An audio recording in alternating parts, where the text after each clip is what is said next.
Good morning, everybody. Welcome back to another episode of the Hockey Talk with TG podcast. I'm Ty Glenn. Hope you guys are having a great Wednesday. Got lots of NHL news to discuss, so make sure that you stay tuned in to this episode until the end. And as always, do me a favor, hit that like, subscribe button if you are watching the Hockey Talk with TG podcast on YouTube, and if you are listening on Spotify, Apple Podcasts, and iHeartRadio. Make sure to follow me on there too. We are with you guys every Monday, Wednesday, and Friday from 11:30 a.m. to noon Central Time, 12:30 p.m. to 1 p.m. Eastern Time. So make sure to hit that follow button, hit that like button, hit that subscribe button, hit that notification bell button so you can stay up to date on the latest episodes of the Hockey Talk with TG podcast and the latest NHL news. Also, it helps me out in growing the Hockey Talk with TG podcast and bringing in more people who haven't heard of the podcast before that would like to listen to the podcast. So make sure that you guys are doing those things, hitting that like, subscribe button on YouTube, hitting that like button and notification bell on Spotify, Apple Podcasts, and iHeartRadio. Make sure to share the podcast with your family and friends because, like I said, it really helps me out in growing the Hockey Talk with TG podcast as well. So make sure to do all of those things.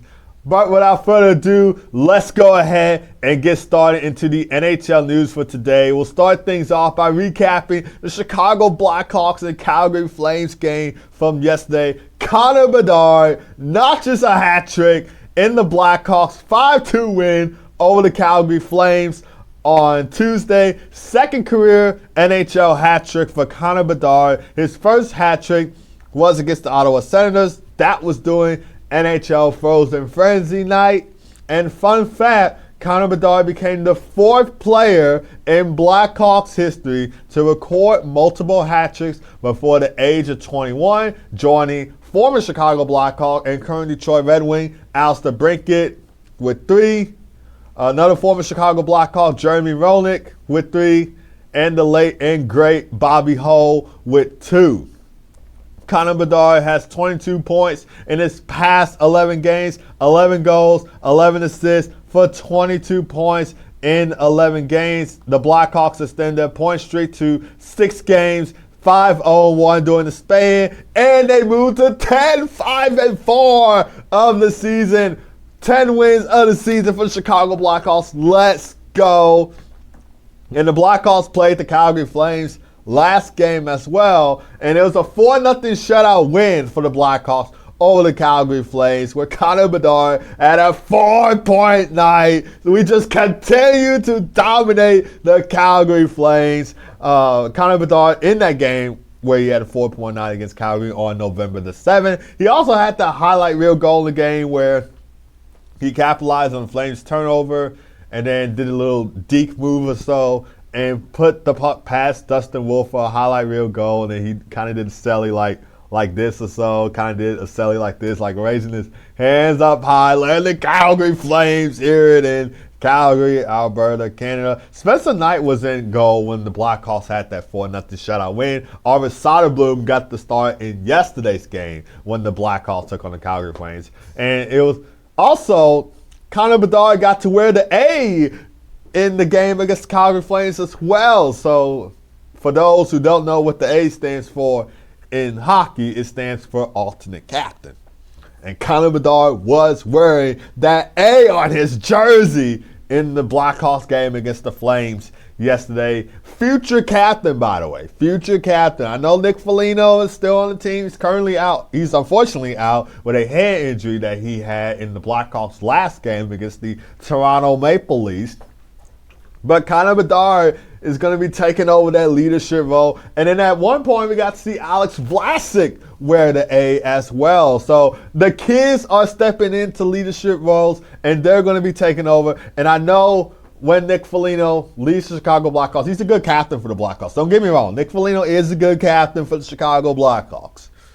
But when he leads the Chicago Blackhawks, Connor Bedard is going to be wearing that C for the Chicago Blackhawks. I just know it. All Blackhawks fans can't wait for it as well. Moving on, with more notes from the game. Oliver Moore, he had a goal and assist for a 2.9. He scored his first career NHL goal against the Detroit Red Wings, so I believe he hasn't really been scoring too much. So this is his second career NHL goal. His first career NHL goal came against the Detroit Red Wings. It was in Detroit. It was a 5-1 win for Chicago Blackhawks. And that game was on the NHL Network showcase as well. Ryan Donato also scored in this game. This is his 7th goal of the season. And Arvid Soderblom made 19 saves on 21 shots faced the net. And for the Calgary Flames, unfortunately, they scored in this one. Not a shutout. Matt Coronado and Rasmus Anderson scored for the Flames, which could have been a shutout just like last game, but still got the win nonetheless. For Matt Coronado, it was a power play goal for him. Rasmus Anderson, the little even strength goal. And after the goal he scored, he had a little stare down in Chicago, staring down at the Blackhawks fans, but still came out with the win. And Dustin Wolf made 18 saves on 22 shots faced the net. Flames are 1-4-1 their past 6 games, and they dropped to 5-13-3 the season. Some Flames kind of don't mind. The only reason why Flames fans don't mind that the Flames are struggling like this is so they can get Gavin McKenna on their team, while other Flames fans will be like, why do we suck this year? We should win. We should be winning hockey games, but I'm pretty sure some of the Flames fans don't mind, so they can see Gavin McKenna on the team. Other teams that could be getting Gavin McKenna, Nashville Predators. I wouldn't be surprised if they would be in the Gavin McKenna's talks. Or, I hate to say it, but the St. Louis Blues. If the Blues continue to struggle like this, they could be in the talks of getting Gavin McKenna on the team. It would kind of be good and bad if the Blues were able to get Gavin McKenna. It would be good because it would be kind of Bedard versus Gavin McKenna, and we already know the Blackhawks and the Blues have a rivalry. I think that would be intriguing for fans to see Connor Bedard, the Chicago Blackhawks versus Gavin McKenna, the St. Louis Blues. And then it'll be bad because Gavin McKenna is on the St. Louis Blues and not playing with his cousin, Connor Bedard, on the Chicago Blackhawks. But the Blues, they're in 30th place in the NHL. Predators are in 31st place. And the Flames are in last place of the NHL. So one of those 3 teams could be in the talks of getting Gavin McKenna. But like I said, I wouldn't mind seeing, like I said, it's both good and bad thing. If the Blues do win the number 1 overall draft pick and they get Gavin McKenna, it will be both good and bad because, like I said, Blackhawks and Blues already have a rivalry. And Connor Bedard versus Gavin McKenna, that will be so sick to see. That will be a rivalry. That will get the rivalry even more hyped, I would say. I don't know if that makes sense or not, for years to come. And then it'll be back, like I said, Gavin McKenna is not playing with Connor Bedard, Chicago Blackhawks. But anyway, the Calgary Flames are back in action today against the Buffalo Sabres at 6:30 p.m. Central Time. So a little back-to-back road set for them. And the Blackhawks wrap up their 4-game homestand against the Kraken Thursday at 7 o'clock p.m. Central Time. Also a back-to-back set for the Chicago Blackhawks because they'll be in Buffalo on Friday against the Buffalo Sabres. So they will play Thursday tomorrow against Seattle, and then Friday they'll be in Buffalo taking on TNT, Tage Thompson, and the Buffalo Sabres. But Connor Bedard was the only Vancouver native and first overall draft pick to record a hat trick on Tuesday. It was his fellow friend and Vancouver native, Macklin Celebrini, who recorded a hat trick in the Sharks' 3-2 overtime win over the Utah Mammoth on Tuesday. Second career NHL hat trick for Macklin Celebrini because remember, he had one earlier in the season against the New York Rangers in October, which was a wild game. I believe it was a 6-5 overtime win for the San Jose Sharks against the New York Rangers at Madison Square Garden. But yeah, that was a crazy game right there. But he got his second career NHL hat trick, and this one against the Utah Mammoth. Scored on the power play 2 minutes and 52 seconds into overtime to complete the hat trick. Of course, he had the other 2 goals in the game back in the first period.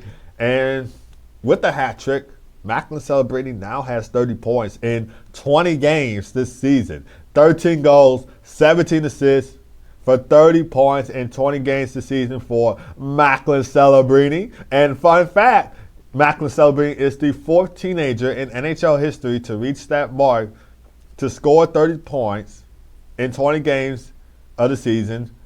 Jordan Sidney Crosby, who had 32 points in the 2006-2007 season.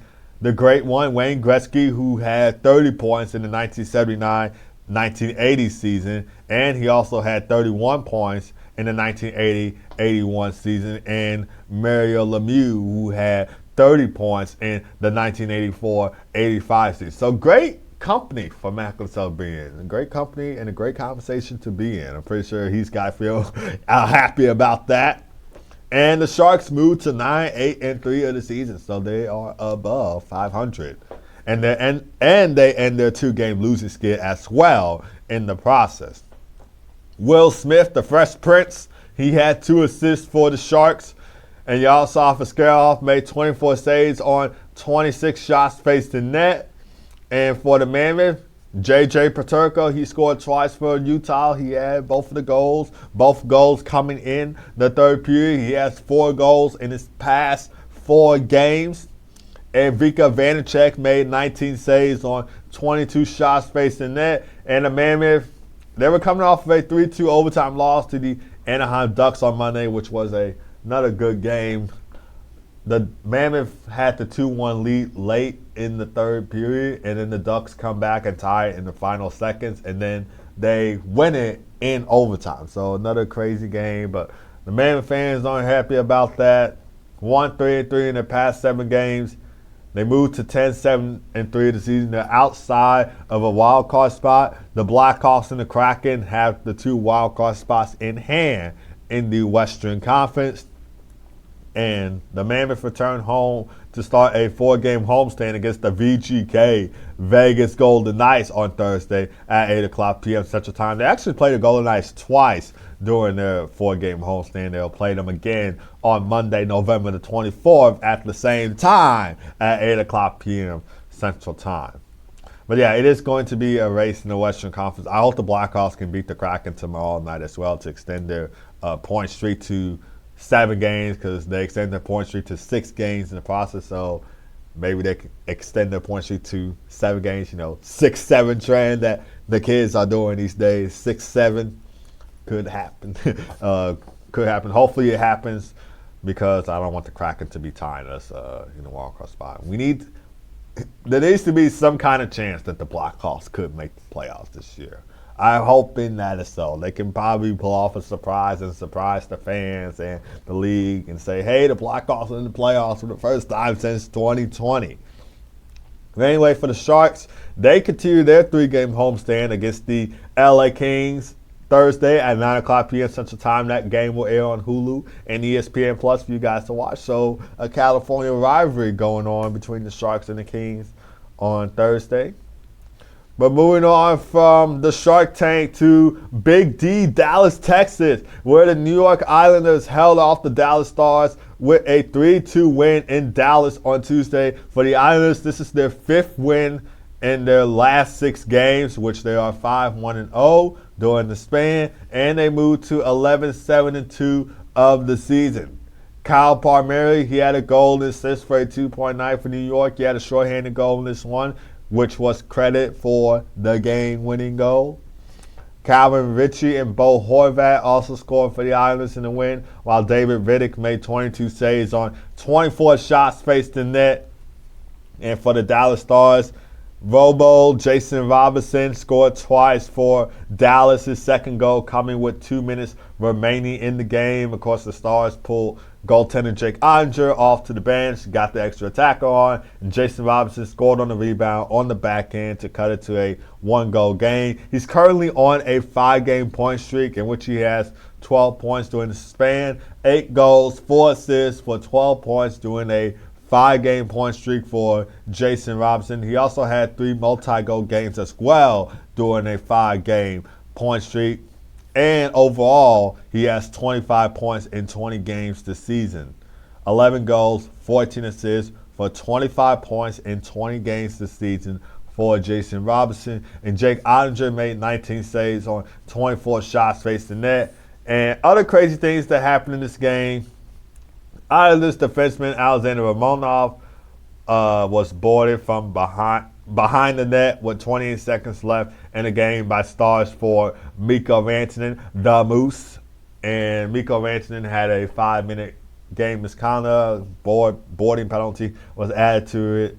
And it was another part of that sequence where Patrick Roy, New York Islanders head coach, was upset and livid about the boarding, about the hit and stuff. So he was upset about that, but at least his New York Islanders had won the game 3-2. And then there was another sequence where the Stars had the empty net again, this time being at 5-on-5 because Mikko Rantanen had the 5-minute game misconduct.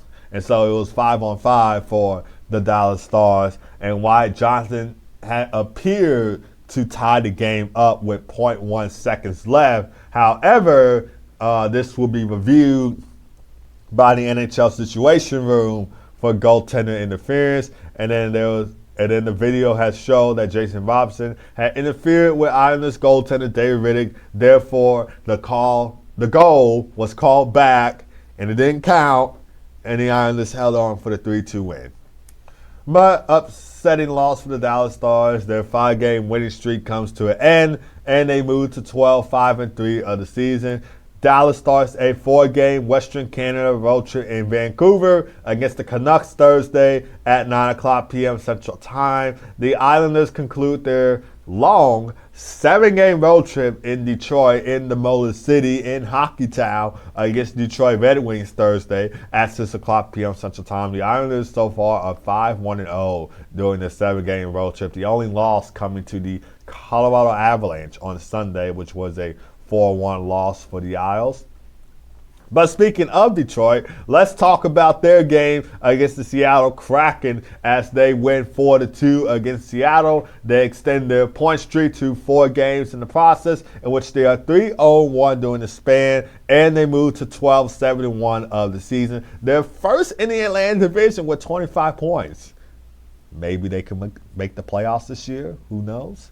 Red Wings haven't seen playoff hockey since 2016, and that was when the Joe Louis Arena was still around, and Pavel Datsyuk was on the team then. He was entering his last season as a Detroit Red Wing, and Dylan Larkin at the time was a rookie. So that was the last time Detroit Red Wings made the playoffs, and man, oh man, do I miss the Joe Louis Arena, one of the best arenas that you can go watch a hockey game at. And that's coming from a Blackhawks fan. I know the Blackhawks and the Red Wings have a little bit of a rivalry, and that was mostly when the Red Wings were in the Western Conference. But, man, if you have not been to the Joe Louis Arena while it was still around, you missed out on some great Red Wings hockey, especially come playoff time. That arena will always be packed and loud, and it will be electrified in the arena. And I remember when the Blackhawks were playing the Red Wings, I believe this was in the, I want to say 2008 or 2009 Western Conference Finals.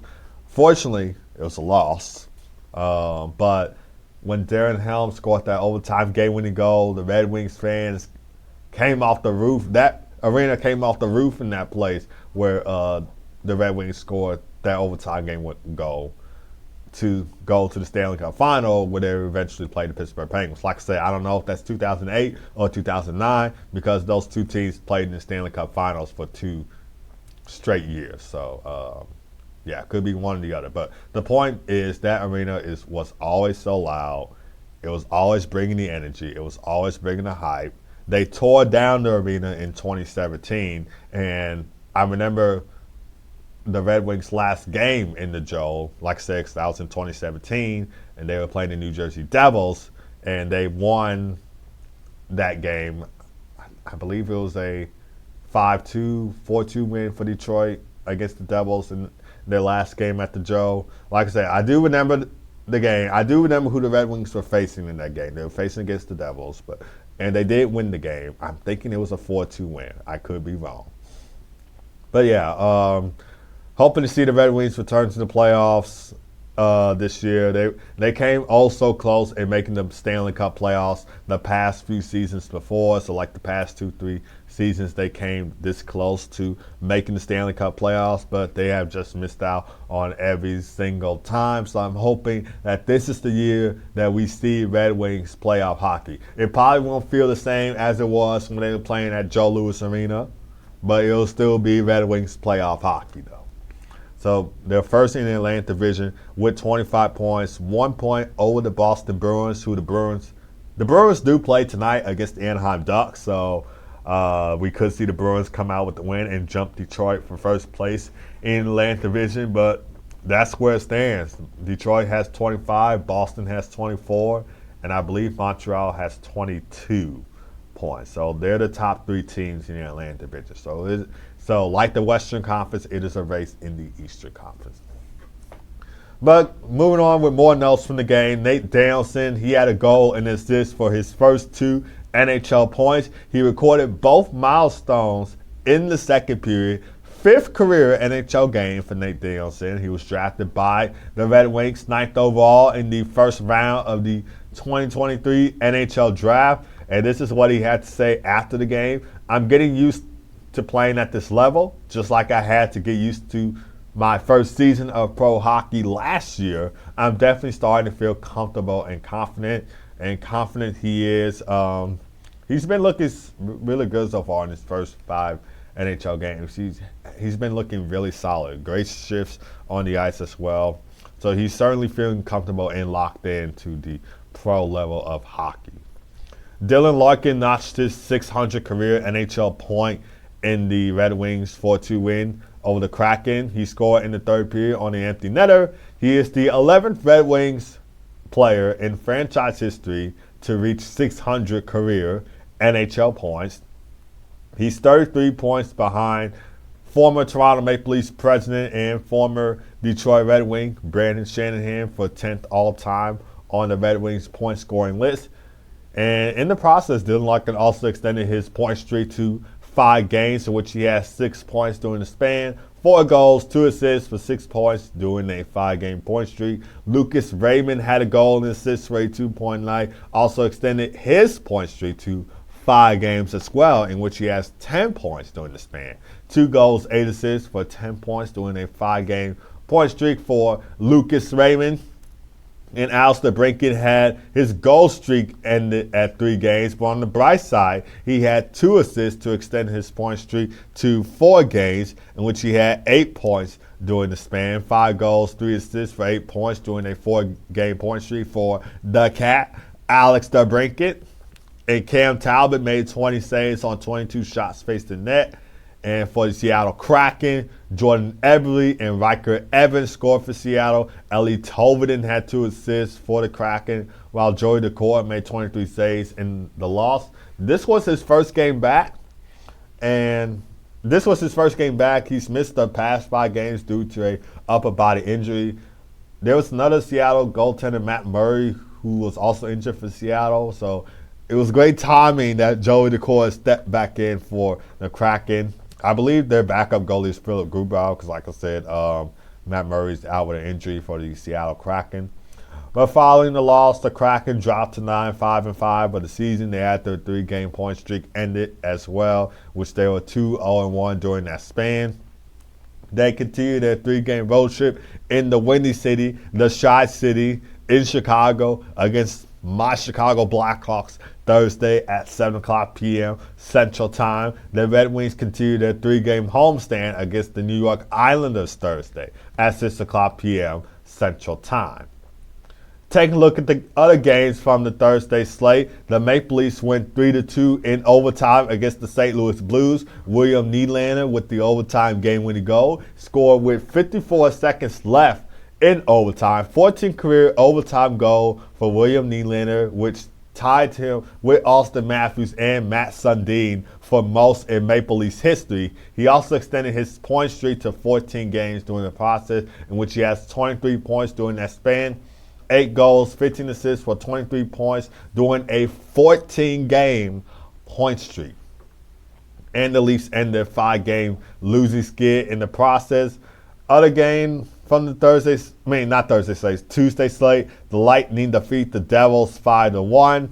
Jake Guentzel recorded a hat trick in the victory, 8th career NHL hat trick for Jake Guentzel, his 3rd hat trick with the Tampa Bay Lightning. And the Devils' 5-game point streak comes to an end, which I believe they were 4-1 during that span. The Winnipeg Jets take down the Columbus Blue Jackets 5-2. Unfortunately, Jonathan Toews did not score in this one for the Winnipeg Jets. And the VGK Vegas Golden Knights hold off the New York Rangers for the 3-2 win. Was hoping that the Rangers could get a win over Vegas, but fortunately they did not. I'm surprised that they didn't as well, because the Rangers are so good on the road this season. They're better on the road than they are at home. So I was kind of surprised that the Rangers did not get a win over the Golden Knights in that one.